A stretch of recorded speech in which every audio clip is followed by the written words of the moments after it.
Hi, my name's Rebecca and I'm here with Aleesha and we're the outreach officers for the Revitalising Private Conservation program. This is going to be a really short presentation just to give you some tips and guidance to help you put in the best grant application possible. So as you are probably aware, hopefully, that the round 3 of the small grants for the program has been opened and it will close on August the 2nd. These are for grants up to $10,000 for individuals that have a property with a heritage agreement or for aspiring heritage agreement owners. So it's great to have a few minutes just to think about what makes a good application. So I think foremost, it's really important to have a really clear idea of what you would like the project to be about, and also to ensure that the activities within the project are eligible to be funded by this grant. It's really great to emphasize and highlight the importance of your area. So if there's any species of significance or any kind of water sources or anything like that that you can include to give the panelists a really good idea of the conservation area, value of your area, and also why your project is really important to either enhance or maintain the value from a landscape perspective of that site. If there's any long-term benefits of the project, it's really great to think about that the panel is deciding which projects to invest in that will have the best conservation outcomes both now and for the future. And also think about the most appropriate techniques for the threats if you are including some in your project. So if you have a particular weed species, think about what chemical you may be using to spray that weed species. So a breakdown of the budget is really great. So then that way the panelists who will be assessing the project will know what the money is spent on. Your in-kind contributions. Now this area has provided a bit of trouble in the past for some applicants. Really needs to be the same or more than the amount of grant money that you are seeking.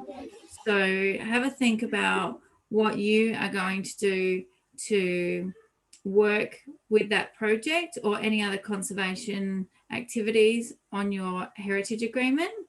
And that's what's important with the project now and into the future. So it's also about maintaining. If you're having any working bees, you can also include the time of your volunteers as part of your in-kind.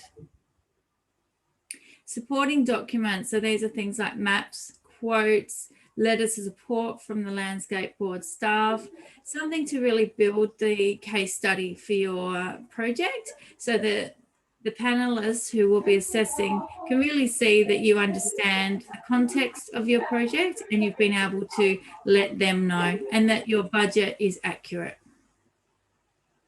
And lastly, if you are part of any larger projects or you have been working with your neighbours on any projects to benefit your heritage agreement, include them as well. Once again, I'd like to say that it's about building a good case study. So I cannot stress this enough. The greater the details in the application, the better. Remember that the people who are assessing your application have not been out to your property and they are not familiar with your project. So if you can provide as much detail as you can, that will obviously give them a clearer picture of what you want to do, why it's important to do that project, what are the benefits of doing that project, and also what the great outcomes will be. Eligible activities, I'm only going to briefly look at these. These are covered in the grant application guidelines, and I suggest that you do spend a few minutes to have a look at the guidelines and make sure that your activity is one that's eligible to be funded through this program. Once again, there's quite a few ineligible activities as well. So before you decide to write your application, just spend a moment just to make sure that what you're proposing is okay. There's a number of us in the Revitalising Private Conservation delivery team, obviously myself and Aleesha. We also have Claire and Alyssa and Beck as well. We're all hosted from a different non-government organisation, as you can see there, and we're here to help you.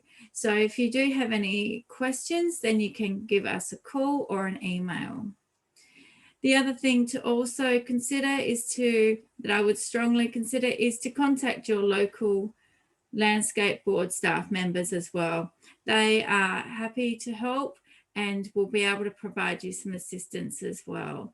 We're hoping that everyone has a really good shot at getting their project supported. And so the best way to do that is to try and put in the best application possible. Best of luck. Thank you.